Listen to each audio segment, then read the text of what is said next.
एक बार किसी एक नगर में एक साहूकार था।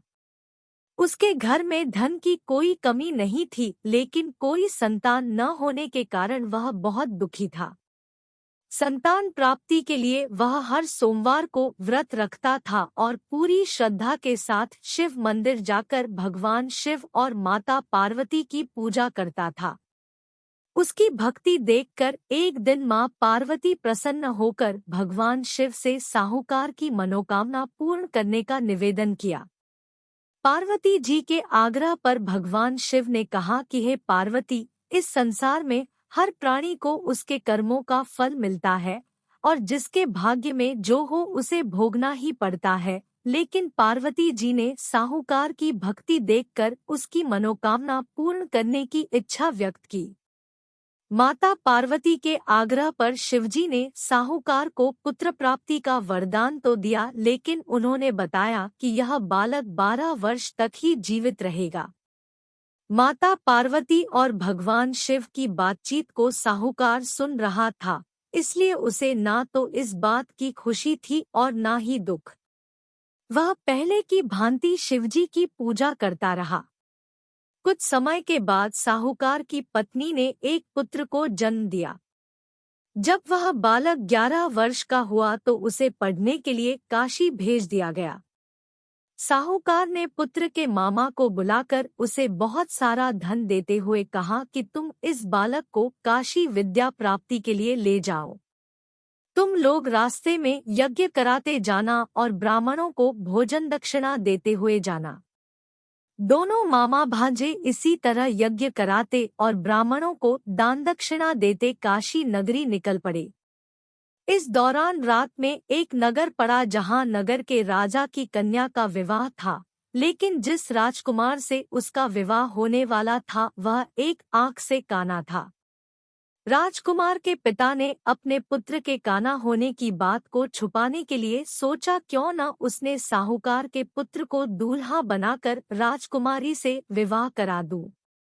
विवाह के बाद इसको धन देकर विदा कर दूंगा और राजकुमारी को अपने नगर ले जाऊंगा। लड़के को दूल्हे के वस्त्र पहनाकर राजकुमारी से विवाह करा दिया गया। साहूकार का पुत्र ईमानदार था। उसे यह बात सही नहीं लगी, इसलिए उसने अवसर पाकर राजकुमारी के दुपट्टे पर लिखा कि तुम्हारा विवाह तो मेरे साथ हुआ है, लेकिन जिस राजकुमार के संग तुम्हें भेजा जाएगा वह एक आंख से काना है। मैं तो काशी पढ़ने जा रहा हूँ। जब राजकुमारी ने चुन्नी पर लिखी बातें पढ़ी तो उसने अपने माता पिता को यह बात बताई। राजा ने अपनी पुत्री को विदा नहीं किया, फिर बारात वापस चली गई।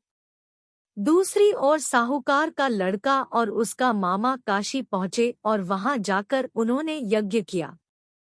जिस दिन लड़का 12 साल का हुआ उस दिन भी यज्ञ का आयोजन था। लड़के ने अपने मामा से कहा कि मेरी तबीयत कुछ ठीक नहीं है। मामा ने कहा कि तुम अंदर जाकर आराम कर लो। शिवजी के वरदानुसार कुछ ही देर में उस बालक के प्राण निकल गए। मृत भांजे को देख उसके मामा ने विलाप करना शुरू किया। संयोगवश उसी समय शिवजी और माता पार्वती उधर से जा रहे थे। पार्वती माता ने भोलेनाथ से कहा, स्वामी, मुझे इसके रोने के स्वर सहन नहीं हो रहा, आप इस व्यक्ति के कष्ट को अवश्य दूर करें। जब शिवजी मृत बालक के समीप गए तो वह बोले कि यह उसी साहूकार का पुत्र है जिसे मैंने 12 वर्ष की आयु का वरदान दिया था।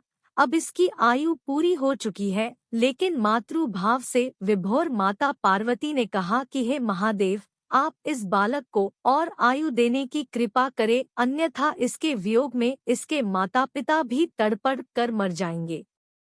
माता पार्वती के पुण्य आग्रह पर भगवान शिव ने उस लड़के को जीवित होने का वरदान दिया। शिवजी की कृपा से वह लड़का जीवित हो गया। शिक्षा पूरी करके लड़का मामा के साथ अपने नगर की ओर वापस चल दिया। दोनों चलते हुए उसी नगर में पहुंचे जहां उसका विवाह हुआ था। उस नगर में भी उन्होंने यज्ञ का आयोजन किया। उस लड़के के ससुर ने उसे पहचान लिया और महल में ले जाकर उसकी खातिरदारी की और अपनी पुत्री को विदा किया। इधर साहूकार और उसकी पत्नी भूखे प्यासे रहकर बेटे की प्रतीक्षा कर रहे थे। उन्होंने प्रण कर रखा था कि यदि उन्हें अपने बेटे की मृत्यु का समाचार मिला तो वह भी प्राण त्याग देंगे, परंतु अपने बेटे के जीवित होने का समाचार पाकर वह बेहद प्रसन्न हुए। उसी रात भगवान शिव ने साहूकार के स्वप्न में आकर कहा, हे श्रेष्ठी, मैंने तेरे सोमवार के व्रत करने और व्रत कथा सुनने से प्रसन्न होकर तेरे पुत्र को लंबी आयु प्रदान की है। इसी प्रकार जो कोई सोमवार व्रत करता है या कथा सुनता और पढ़ता है, उसके सभी दुख दूर होते हैं और सभी मनोकामनाएं पूर्ण होती है।